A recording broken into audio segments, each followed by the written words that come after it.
സുഗമോദേവി സീരിയലിൻ്റെ ഏറ്റവും പുതിയ പ്രൊമോ റിവ്യൂയിലേക്ക് എല്ലാ കൂട്ടുകാർക്കും സ്വാഗതം. അച്ഛൻ വിളിച്ചത് പ്രകാരം ദേവിയാണെങ്കിൽ വീട്ടിലേക്ക് വരുന്നുണ്ട്. മറ്റൊന്നിനും വേണ്ടിയിട്ടല്ല, ശാരികയുടെ കാര്യം പറയാൻ വേണ്ടിയിട്ട് തന്നെയാണ് ദേവിയെ വിളിച്ചു വരുത്തുന്നത്.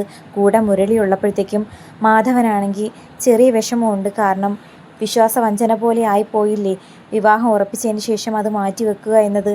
അപ്പം മുരളി പറയുന്നുണ്ട്, നിങ്ങൾ വീട്ടുകാരായിട്ട് മാറ്റിയതല്ലല്ലോ, ശാരികയുടെ തീരുമാനപ്രകാരമല്ലേ, അതുകൊണ്ട് എനിക്ക് പ്രത്യേകിച്ച് വിഷമമൊന്നുമില്ല എന്ന് പറഞ്ഞിട്ട് അകത്തേക്ക് ശാരികയുടെ കാര്യം സംസാരിക്കാനായിട്ട് കൂട്ടിക്കൊണ്ടു പോകുന്ന സമയം മുരളിയെ വിളിക്കുന്നെങ്കിലും മുരളി ചെല്ലുന്നില്ല. കാരണം ആരുടെയും പറയരുതെന്നും പറഞ്ഞ് രഹസ്യം പറഞ്ഞിട്ട് താൻ കാരണമാണ് എല്ലാവരും അറിഞ്ഞത്, അതിൻ്റെ ദേഷ്യം മിക്കവാറും ശാരികയ്ക്കുണ്ടെന്ന് പറഞ്ഞിട്ട് അവിടെ മാറി നിൽക്കുന്നുണ്ട്. അപ്പം അവളാണെങ്കിൽ അണിഞ്ഞൊരുങ്ങി പയ്യനെ കാണാൻ വേണ്ടിയിട്ട് പോകാൻ റെഡിയായിട്ട് നിൽക്കുമായിരുന്നു. ആ സമയത്താണ് ചേച്ചി വരുന്നത്. അപ്പോൾ ചേച്ചി വന്നു എന്ന് പറഞ്ഞിട്ട് പെട്ടെന്ന് വരാത്തതിൻ്റെ ദേഷ്യമെല്ലാം രാധികയാണെങ്കിൽ ശാരികയോട് തീർക്കുന്നു. അപ്പം ദേവിക അതിനെപ്പറ്റി സംസാരിച്ചൊന്ന് ഉപദേശിക്കാൻ വേണ്ടിയിട്ടാണ് വന്നിരിക്കുന്നത്. ശാരി സ്നേഹിക്കുന്നത് ആരെയാണെന്ന് ഇന്ന് തന്നെ ചോദിച്ചറിയണം എന്ന് പറഞ്ഞ് വരുമ്പോഴത്തേക്കും ഉരുളക്കുപ്പേരി പോലെ മറുപടി കൊടുത്ത് ശാരികയാണെങ്കിൽ ദേവികയുടെ വായടപ്പിക്കുന്നു.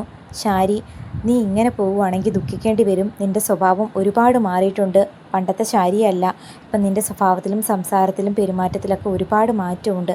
ഇനിയെങ്കിലും നീ തുറന്നു പറയണം, നീ ആരെയാണ് സ്നേഹിക്കുന്നത്? അന്നേരം ശാരിക പറയുന്നുണ്ട്, ഞാൻ ചിലപ്പോൾ ഭാവിയിൽ ദുഃഖിക്കേണ്ടി വരുമായിരിക്കും. എൻ്റെ ഈ തീരുമാനം ചിലപ്പോൾ ഒരു തെറ്റായിരിക്കാം, ശരിയായിരിക്കാം. എന്തു തന്നെ വന്നാലും ചേച്ചിയുടെ ജീവിതം ഇപ്പോഴേ ദുഃഖത്തിലേക്കല്ലേ പോകുന്നത്. ഒരു MLA ആയി ജനങ്ങളുടെ പ്രശ്നങ്ങളൊക്കെ നിസ്സാരമായിട്ട് കൈകാര്യം ചെയ്ത് ജനങ്ങൾക്ക് വേണ്ടുന്ന നല്ല കാര്യങ്ങൾ ചെയ്യാമെന്ന് പറഞ്ഞിട്ട് ഇപ്പോൾ എന്താണ് സംഭവിക്കുന്നത്? ചേച്ചിയുടെ ഭർത്താവും അമ്മായിയമ്മയും കാരണമല്ലേ പാവം ജനങ്ങൾക്ക് ദ്രോഹമുണ്ടാകുന്ന ഒരു പ്രോജക്റ്റ് ഇപ്പോൾ ഒപ്പിട്ട് കൊടുത്തത്. അതറിഞ്ഞിട്ട് പോലും ചേച്ചി വീണ്ടും ചന്ദ്രോത്ത് വീട്ടിൽ തന്നെ തുടരുന്നത് എന്തുകൊണ്ടാണ്? ചേച്ചി നന്ദേട്ടനെ അത്രയും സ്നേഹിക്കുന്നത് കൊണ്ടല്ലേ? എല്ലാവരും സ്നേഹിച്ച് ചേച്ചി ചതിക്കുമായിരുന്നില്ലേ?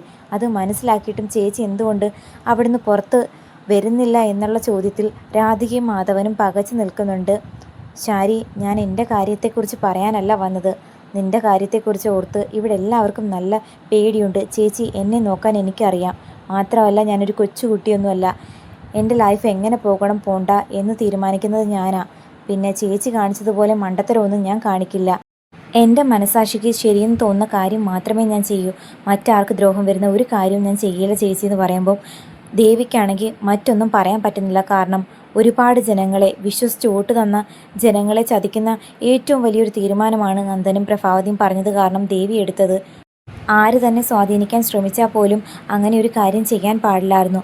അതുപോലും നോക്കാതെ ദേവിക ഈ ചെയ്ത മണ്ടത്തരം കാരണം ശാരികയോട് മറുത്തൊന്നും പറയാൻ ദേവിക്ക് പറ്റുന്നില്ല. അങ്ങനെ ദേവിയാണെങ്കിൽ അവിടെ വിഷമിച്ചിരിക്കുന്നത് കണ്ടിട്ട് ശാരി പറയുന്നു, ചേച്ചി എനിക്ക് അത്യാവശ്യമായിട്ട് ഒരാളെ കാണണം, ഞാൻ അയാളെ കാണാൻ വേണ്ടിയിട്ട് പോകുക എന്നും പറഞ്ഞ് പോകുമ്പോഴത്തേക്കും രാധിക പറയുന്നു, ദേ നോക്കു മോളെ, അവൾ ഉറപ്പായിട്ടും അവൾ സ്നേഹിക്കുന്ന ആ പയ്യനെ കാണാൻ വേണ്ടിയിട്ട് പോകുക.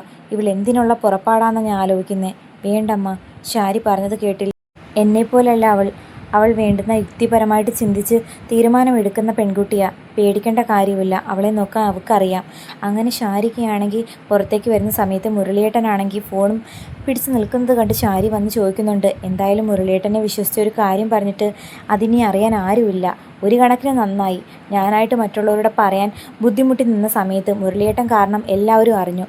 എനിക്ക് പറയാനുള്ള ആ ഒരു ബുദ്ധിമുട്ട് ഇപ്പം ഇല്ല. അന്നേരം മുരളി പറയുന്നു, ശാരി, എന്നോട് ദേഷ്യമൊന്നും തോന്നരുത്. ഞാൻ ആ സാഹചര്യത്തിൽ പറഞ്ഞു പോയതാ. എന്നായാലും എല്ലാവരും അറിയേണ്ട കാര്യമാണ്.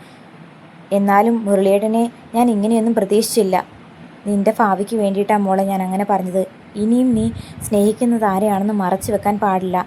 ചിലപ്പോൾ ആ വ്യക്തി നല്ലതായിരിക്കാം, അല്ല എന്തെങ്കിലും മോശപ്പെട്ട സ്വഭാവമുള്ള വ്യക്തിയാണെങ്കിൽ അത് കണ്ടുപിടിച്ച് തിരുത്താൻ വേണ്ടിയിട്ടാണ് ചോദിക്കുന്നത്.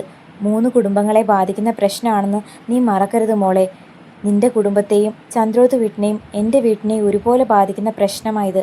അതുകൊണ്ട് ഇനിയെങ്കിലും നീ സ്നേഹിക്കുന്നത് ആരെയാണെന്ന് അറിയിക്കണം എല്ലാവരെയും.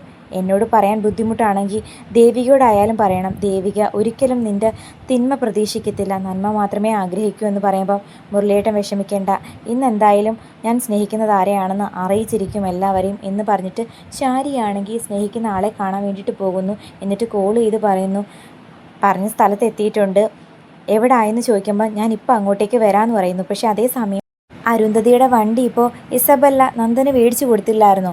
ആ വണ്ടി അങ്ങോട്ടേക്ക് വരുന്നു. ഇനി നന്ദനാണോ അങ്ങോട്ടേക്ക് വരുന്നത്, അതോ നന്ദൻ്റെ അതേ മോഡലുള്ള വണ്ടിയിൽ മറ്റാരെങ്കിലും വരുന്നോ?